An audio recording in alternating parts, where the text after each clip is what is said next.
గ్రామ పంచాయతీలో జూనియర్ అసిస్టెంట్గా పనిచేస్తున్న ఇసుకపట్ల హర్షవీణ అనే ఆమె నేషనల్ కమిషన్ ఫర్ ఎస్సీలో ఒక పిటిషన్ పెట్టుకోవడం జరిగింది.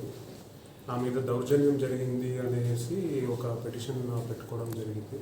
ఆ పిటిషన్ విచారణ భాగంగా ఒక నోటీస్ ఆమెకి ఇవ్వడం జరిగింది, వచ్చి ఇక్కడ ఎంక్వైరీ అటెండ్ అవ్వండి అనేసి. సో దాని భాగంగా ఆమె ఇక్కడ అటెండ్ అవ్వడం జరిగింది, ఎంక్వైరీ అటెండ్ అవ్వడం జరిగింది అండ్ ఎంక్వైరీ నడుస్తూ ఉంది. సో ఆమె ఇచ్చిన కంప్లైంట్ మేరకు, ఆమె ఇచ్చిన పిటిషన్ మేరకు ఈ ఎంక్వైరీ అనేది నడుస్తుంది. సో ఈ ఎంక్వైరీ చేసిన తర్వాత బేస్డ్ ఆన్ హర్ కంప్లైంట్ చట్ట ప్రకారంగా మనం చర్యలు తీసుకుంటాం. Thank you. ఆమె ఇచ్చిన కంప్లైంట్ మేరకు ఒక ఎమ్మెల్యే మీద ఇవ్వడం జరిగింది. ఓకే, అది మనం as per merits, as per చట్టపరంగా చేస్తాం. నమస్తే అండి, నా పేరు సాయి కృష్ణ ఆజాద్, ప్రాక్టీసింగ్ అడ్వకేట్. నేనేంటంటే ఈరోజు హర్షవీణ గారికి సంబంధించిన మేము ఎస్సీ నేషనల్ ఎస్సీ కమిషన్లో గతంలో ఒక ఫిర్యాదు చేశాం.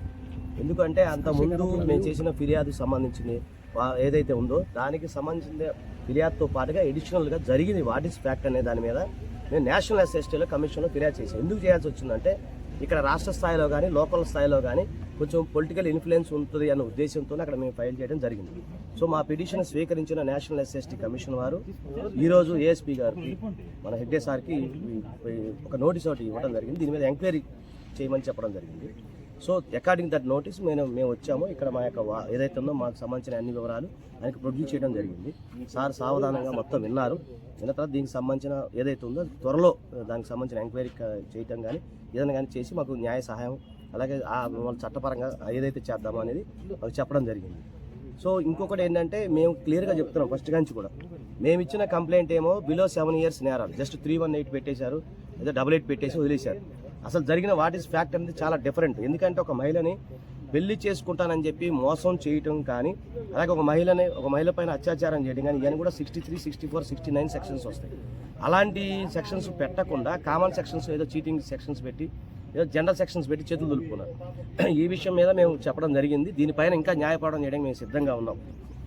చాలా సింపుల్ అండి. ఒక చిన్న ఎంప్లాయీ ఒక ఎమ్మెల్యేని బెదిరించే స్థాయి ఉంటుందా? వాళ్ళు పెట్టిన సెక్షన్స్ 308 ఎక్స్టార్షన్ సెక్షన్స్, అంటే 10 years సెక్షన్స్ పెట్టి మా క్లయింట్ని చాలా ఇబ్బంది పెట్టారు. సో దాని మీద ఆనరబుల్ హైకోర్టుకి వెళ్ళాము. బెయిల్ మీద అమ్మాయి బయటకు వచ్చారు. మండే నుంచి ఆమె డ్యూటీకి ఆమెకు వెళ్తున్నారు.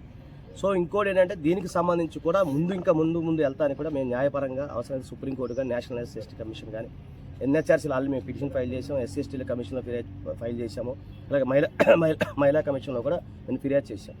సో ఇదంతా కూడా న్యాయపరమైన అంశాలు కాబట్టి కొంత సమయం పడతా ఉంటుంది. So day by